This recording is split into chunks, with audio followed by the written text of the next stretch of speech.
Big Texas round of applause. You know her, you love her, Alyssa Milano!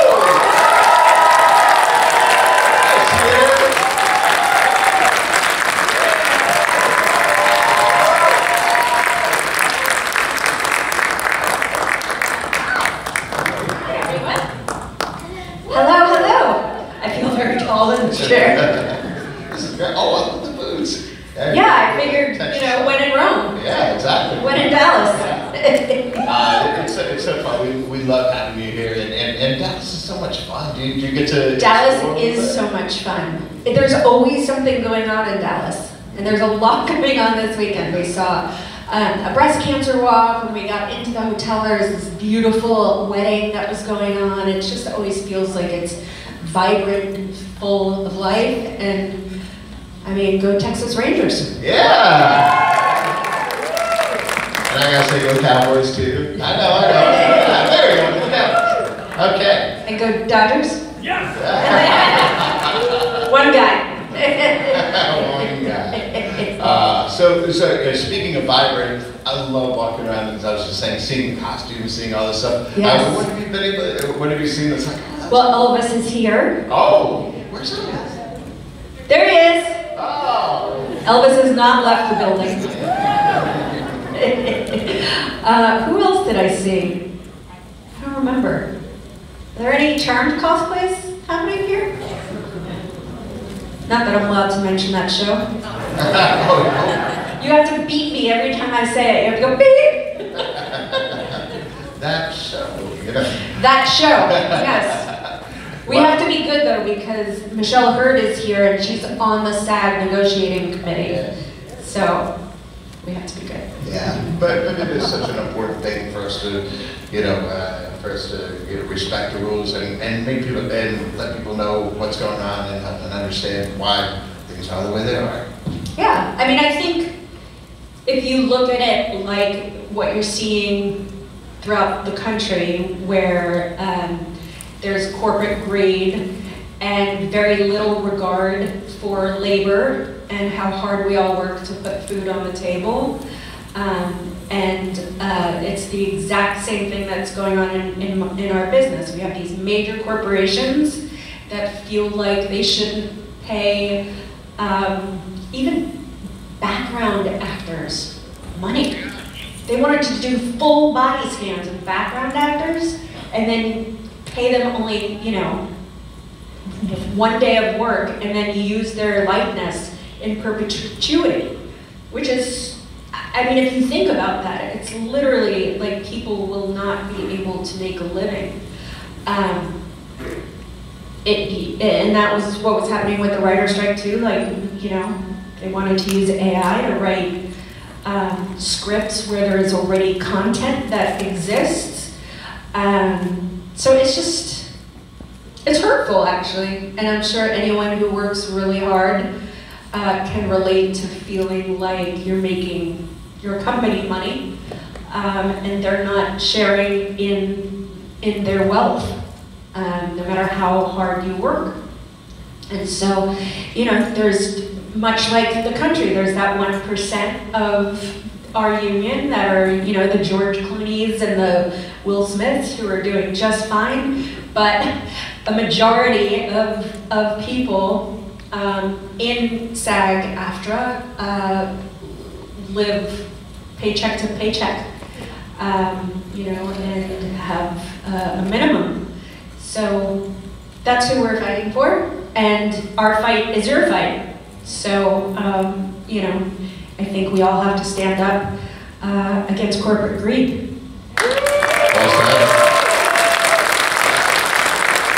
And we especially appreciate it because years and years of entertainment and great memories. How many great memories do we have of her on screen? You know, it's so cool.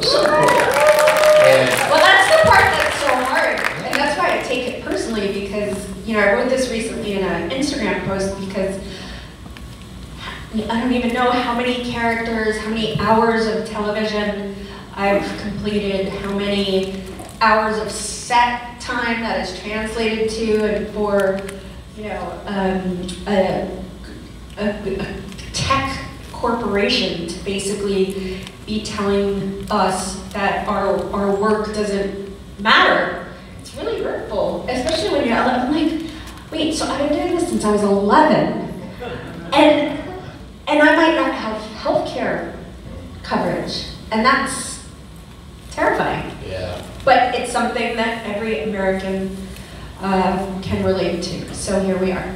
Mm-hmm. Yes. Yes. Well, you know, a lot of people have looked up to you for so many years and thought, that's what I want to do. And aside from what's going on right now, it can be incredibly fun and rewarding. And what kind of advice do you give to them? We have some aspiring actors and actresses here. Few, yeah. So there's a road, they're all smart. They're all smart. They're like, no, thank you. I'm an aspiring TikToker. There you go. Yeah, it's so funny. Like when I was little, you know, kids used to say, I want to be on TV when I grow up. My kids were like, I want to be a YouTuber. Okay. So what kind of advice do I have for? I think it is very important in, especially with acting, because acting is kind of an art form that you can't do it unless someone hires you to do it, right? You can't like sit in your room and do a monologue. I mean, you could, but the whole part of it is the performing, right? Is touching someone's heart, is evoking emotion. That's why we're actors. And so my advice is always just make sure that that's not your only fulfillment. Because if that is your only fulfillment, then when you're not getting work and you're not being hired, then you feel you know, less than complete. And so I've tried in my life, and much credit to my parents who instilled this at a very young age, but to find many things that fill my heart, fill my bucket. And you know, my humanitarian work is one of those things. I just started painting, which I love. Obviously, parenting is one of those things that fills my bucket. But yeah, it's a tough business. Where are you? I saw your hand. Is it you that wants to be an actor? Yeah, really tough business. And don't depend on work to fulfill your heart.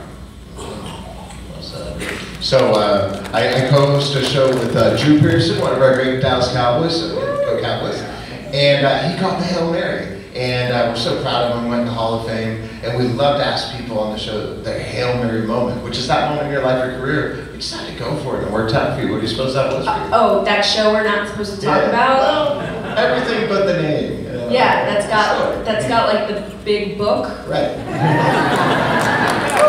Yeah, that one.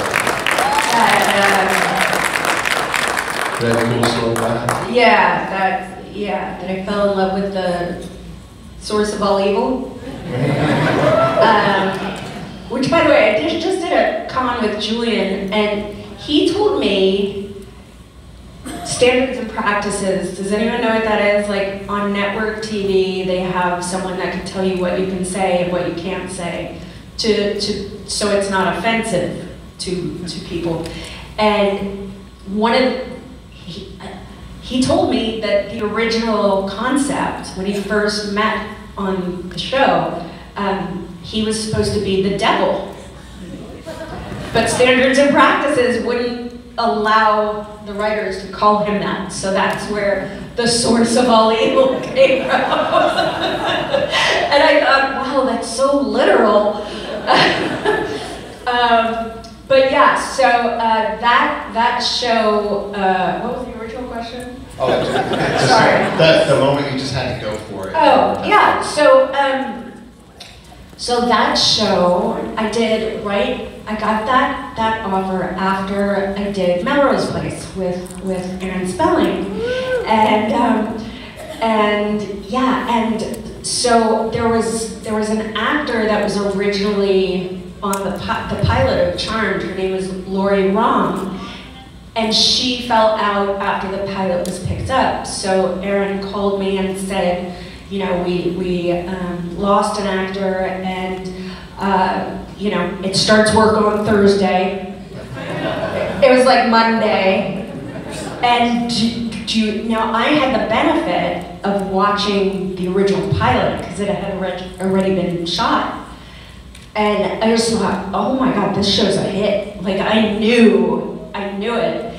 And my agency at the time tried to tell me not to do it. Yeah, they said, oh, I don't know, you're gonna get typecast as being someone who only works for Aaron Spelling. I'm like, oh, that would be a shame. I'm like, you mean the guy that's got his finger on the pulse of pop culture? Oh, shame, we don't want that. But I just had this gut feeling, this just feeling of like, that show's a hit. And I showed up to work on Thursday, and the rest is history. But yeah, that was my Hail Mary. Yeah, that was like my, against everyone's, guidance. I was like, you know what? Nope. I love that. Well, part of it is that maybe stubbornness or whatever it is that kind of keeps you going, or just that gut feeling that you have that this is what I need to do. But a lot of us creative types are hard on ourselves. So what is it you keep in mind that kind of keeps you on the right path? That's a really interesting way of saying that artists are insecure. Again, I think it's finding other things that keep you happy and fulfilled. Because I write a lot also, and I'm writing screenplays now, which is really exciting. And the thing is even with that, even though it's such like a singular thing, and you have to really be self-motivated to do it, but you go through writer's block. So what happens when you go through writer's block? What happens if you're not getting a job acting-wise? What happens when you're not creating? Like, you just have to continue to keep applying the pressure to continue to create, but also to change and be adaptable to what you could create in that moment. Because it's really just, I think creativity is an energy. And I think that's why you all feel something when you watch something that you like watching. It's a transfer of energy. And I think even right now in this room, there's a transfer of energy going on. When I see you and I sign pictures and we have those one-on-ones and we're looking at each other's eyes, and there's a transfer of energy that I think is really important for artists. And I think that's why so many of us choose to come to these cons, right? Because it's like, to have that interaction, to know that the 80 hours a week on the show with the big book meant something to all of you is really important. It's vital to what we do. Mm-hmm. Absolutely. So,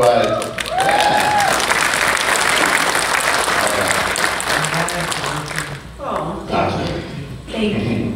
Thank you. So they have a fun list of questions that normally we don't get to because we like to open up the audience. But who would you want to have dinner with, living or deceased? Jesus. Just be like, what the fuck? Like, I believe in you, but like, is this really what you were preaching? Because it feels weird. Yeah. So who was your childhood hero? My mom. She's still my hero. Love that. What was your first job? My first job, talk about full circle, you ready for this? My first job was the play Annie. I was 8 years old. I went up for an open Annie audition. There were 1,500 kids there, and 4 were picked out of the 1,500, and I was one of the 4. And I toured with the Second National Touring Company for 18 months, and it was incredibly special. Guess who just auditioned for the play Annie on Thursday? Bella, my daughter. So, I don't know if she got it yet, But she's playing Flounder right now in The Little Mermaid, so that's pretty cute. Oh, she loves it so much. She's just turned into like this little theater kid, which I love that. I love that she found her people. Oh, that's so cool. So who is someone that you would love to meet?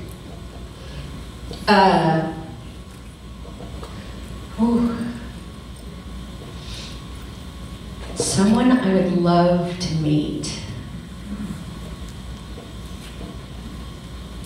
Alive? Sure, yeah. Preferably. Well, I don't know if I was having dinner with someone who's dead. I don't know. I would like to meet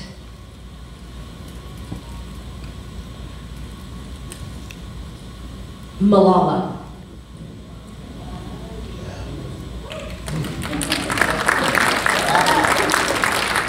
So, of these conventions, like I was saying, when we look at the guest list, it's like, oh, this is so cool, and you get to see people, maybe you've worked with or run across, some people you haven't.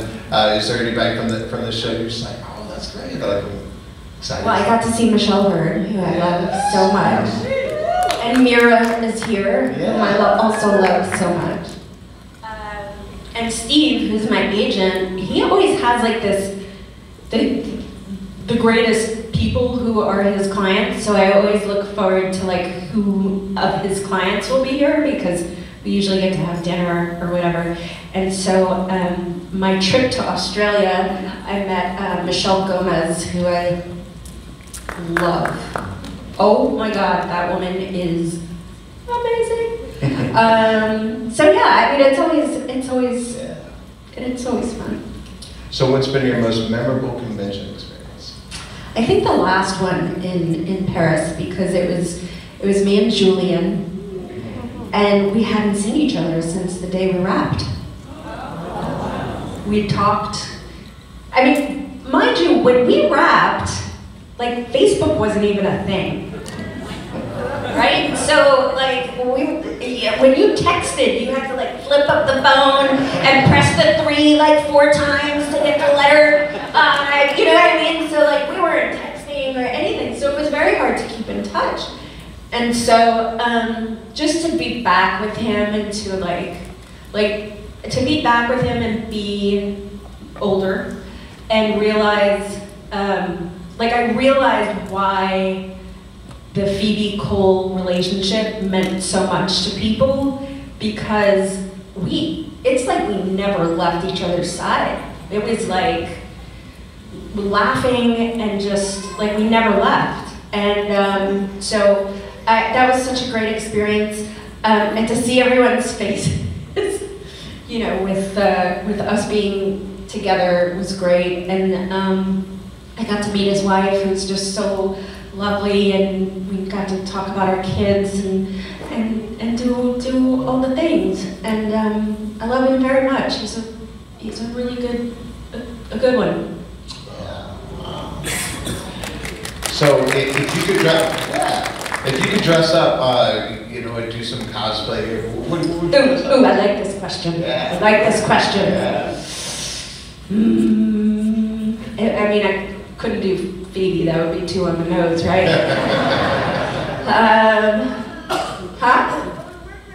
Yes, it would work really well. I'm trying to think, maybe like Pokemon or Pikachu, or Princess Leia. I'm gonna be weird Barbie for Halloween. Very excited. And I got my. Have you seen the Ken costume where he's in the box? I got that from my husband. Oh, he doesn't know yet. I love that. So Halloween's big in your household? Yeah, we've always done usually we used to do, so this is like so sad because the kids are growing up, but we used to do like family, where my brother, we did Star Wars one year, we did Pokemon one year, we did what are the Minions one year, where we all dress up as We made a lot dress up as Gru. Doesn't he look like Gru? That's my best friend. But the kids are growing up now, and you know, my son wants to be this anime character. I don't even remember the name, but it's got like the weird spiral scarf that goes around. It starts with a K, I think. And my daughter is going to be like half devil, half angel. Yeah, and then me and my husband are gonna be, I'm gonna be Weird Barbie. I can't wait. I love it so much. Hope you'll post a picture of it. Oh, for sure. I will for sure post a picture. Barbie. Huh? That's Weird Barbie. Have you not seen the movie yet? Oh, that's Nelson. Yeah, the one that, like, you know, we all had a Weird Barbie where we cut its hair and like where she was always in the splits and she had like lipstick on her face and yeah, like mismatched clothes. What? Yes, exactly. She was so good. I love that movie so much. Do you have some favorite scary movies since it's spooky season? I don't know that I have one. I don't know, movies to me, you shouldn't be, there's enough in life that's scary. Like, there's enough, you know. I mean, I like all the old, you know, like Alfred Hitchcock, scary movies. Those suspenseful thrillers that were like cinematic to look at and shot with cool diopter lenses, and you know, the scary movies that kids study in film school. Yeah. Those are my scary movies. Love those. So I did a short called No Overnight Parking. That's kind of like a horror short that we have a waiver, a SAG waiver for that one, so I can actually say the name. But we've gotten into like 30 film festivals with it. Yeah, it's really good. So if you ever, what? Oh, I don't even know. Or was that last week? Oh, was that when I was nominated? I was nominated for Best Actress. Clearly didn't win because I don't know when it was. That's what happens. They get so excited. You're nominated, and then you hear nothing, and you're like, I guess I didn't win. Like, I feel like I would have gotten I don't know, like a trophy or something. okay, so they have a this or that kind of game. So summer or winter? Winter. Novel or comic? Both. Okay. Bad haircut or bad dye job? Bad dye job. Werewolves or vampires? Vampires. Yeah. Play or musical? Musical. All right. Art museum or history museum? Art museum. Okay. Cooking or being cooked for? Being cooked for. Why are you cooking? Well, I don't know. I don't get the people that are like, I go to TikTok and those are the videos I watch because I'm like, is she really enjoying this that much? She's like, today this is what I cooked for my husband in one day. You know, and it's like, I don't understand it. I don't get it. Like my mind goes to like, you had to food shop, you had to carry the bags. Like I just can't. I don't understand it. And my mom is one of those people. She's like a real Italian mom where shit goes down and she is in the kitchen. Like if anything is happening, it doesn't matter if it's in our family, it doesn't matter if it's like a global catastrophe, and the bigger the problem is, the more she cooks. So like, yeah, and it's good things, it's bad things, it's like someone has a baby, she makes lasagna, someone passes away, she makes like a brisket. It's like, I don't understand it. Right, Allah? Yep. He knows. We know we're in deep shit when my mom brings over the lasagna tray. We're like, oh God, this is really bad. What happened now? What? Start shit. Yeah. Yeah, exactly. That's true. That's true. I love that. Can you guys cook? A show of hands, are you guys any good at it? Do you like it? Yeah. What do you like about it? Yeah, let's do it. It's... Yeah, okay. Maybe I need to start looking at it as being creative.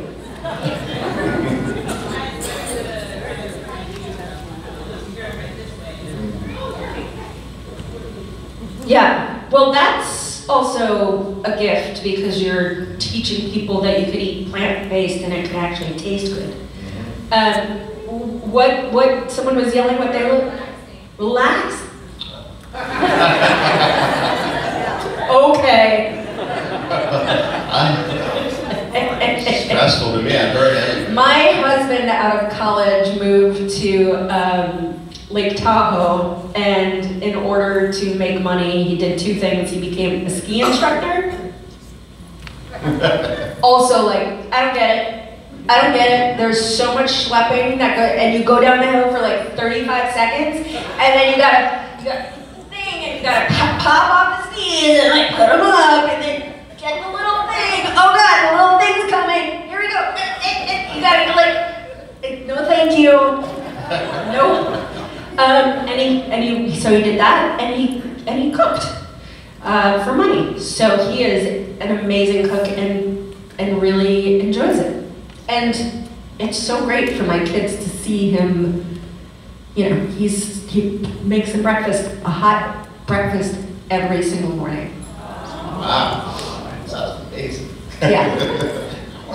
And then the last one, board games or video games? I mean, both. Right? Yeah. Yeah, I mean, video games have now become part of how I connect with my son. You know, because I think it's important to be able to like share in the things that they enjoy doing. But board games, there's nothing like a Friday night family board game, right? Yeah. So both. All right, what board? I can do both, damn it. Yeah, of course. So like Clue, Monopoly, where do you guys go? I like Clue. Clue's fun. Monopoly, of course, is great. Life. Shoots and ladders, sure. Is there a charmed board game? They didn't send you one? It's out of print. You'd think they'd send me one. I don't know. It's a hard to get collected, But I'm a collectible. Yeah. So you think are the figures like? No, but I'm just saying you are collectible in the sense that you have to. Yeah, but tell me more about the board game. What are the pieces? They're printed pictures. Cardboard. Oh, and like in the thing. Who has them? Oh, Elvis, of course. You have it? You have both? Why don't you sell that shit? Is it a good game? Can we for a second, does anyone have Phoebe merchandise here right now? What do you have? I have a Kill It Before It Dies VHS that I made for you. Oh, that's really cool. What do you mean? How do you make a VHS? I'm a graphic designer, so I created a replica of the VHS tape. Do the other people in this room know what that VHS tape is? Let's see it. You guys want to see this? Wow. That's amazing. That's incredible. Thank you. Thank you so much. So, I just think it's, I don't know why I'm bringing this up, but since we can't specifically talk about anything, can we just talk about how all of those dolls don't look like us?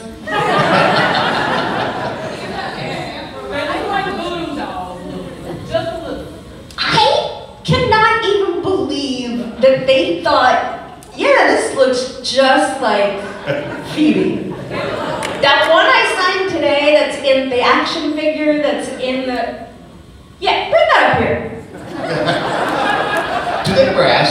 say, here you go, you approve it, or do they just send it to you and like, what is this? I mean, they say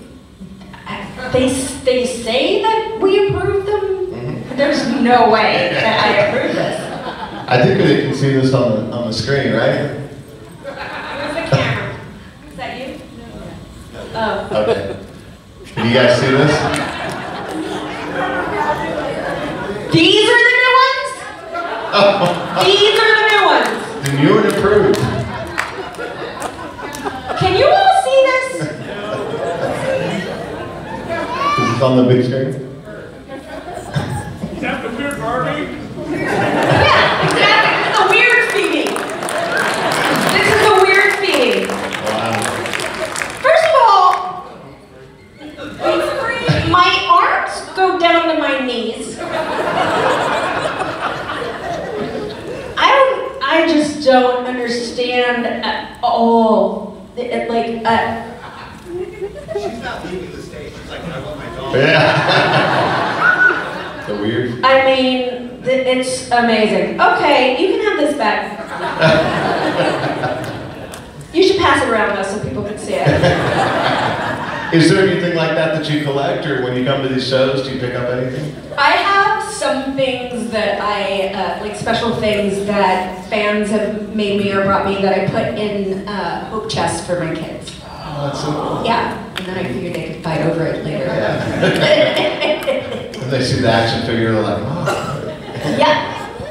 Yeah, exactly. See, I love seeing this real time, because you always wonder, you know, when people see their own action figure, is it a great thing? Is it a joy, or is that all? I mean, it's a joy, don't get me wrong. Like, I have an action figure, that's pretty cool. That's pretty cool. But if that was out of the box, I would be like, who's that?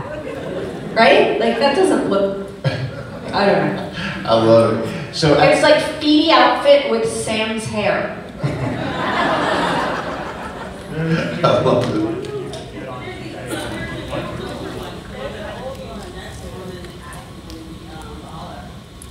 And are those better?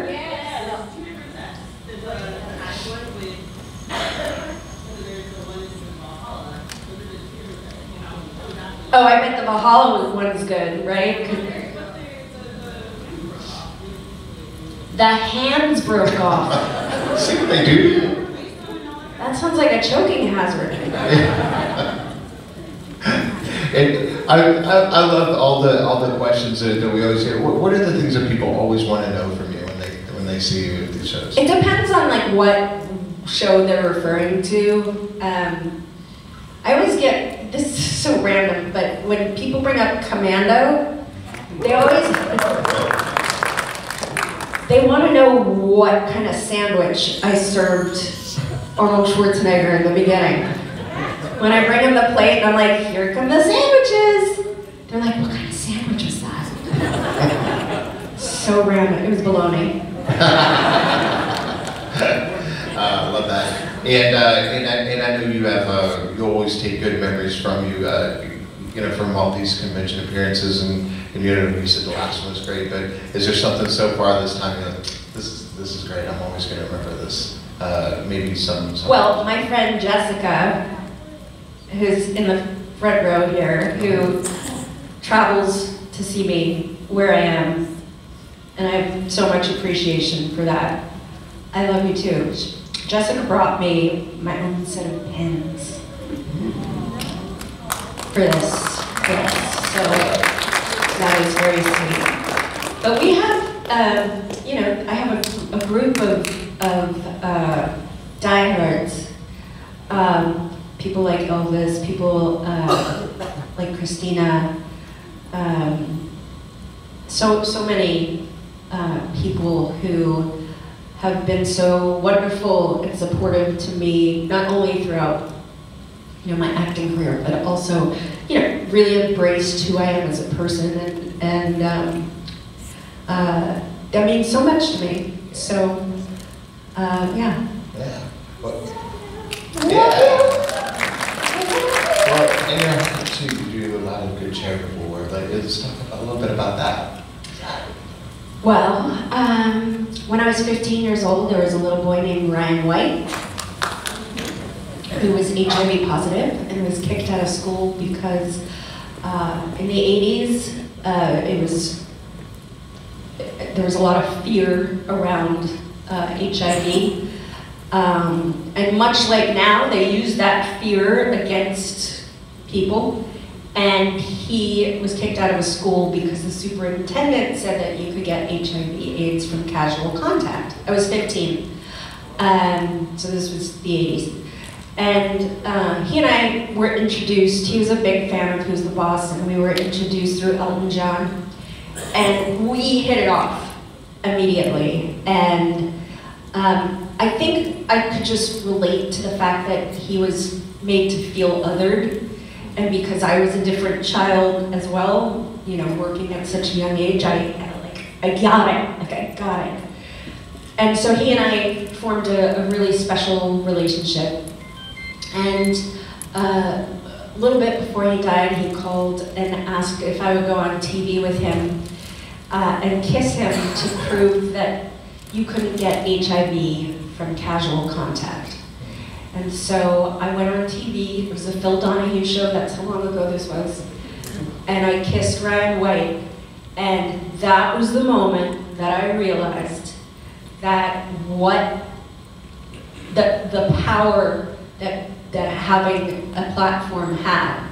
And so from that age on, I've tried to use it as responsibly as I could and fight for injustice. And I'm also a UNICEF ambassador. So I get to travel the world and help children in need and achieve their goals and their dream, which sometimes just as basic as, you know, having food. And so yeah, I feel very blessed that Ryan gave me that gift of knowing that I can make a difference in the world. So for me, yeah, like I don't know how to separate what I do with trying to do as much good as possible with what I do. Well, what a beautiful thing to be able to, yeah.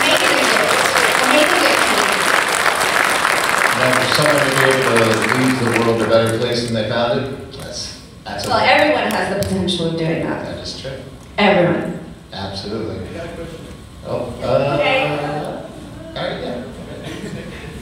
If you have the possibility to choose an additional power to TV Hollywood,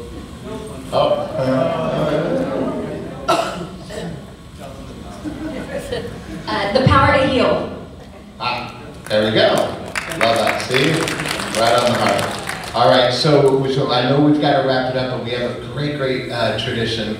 It's kind of fun where we do little family photos. So if you guys want to all scoot in, we'll do like a little selfie.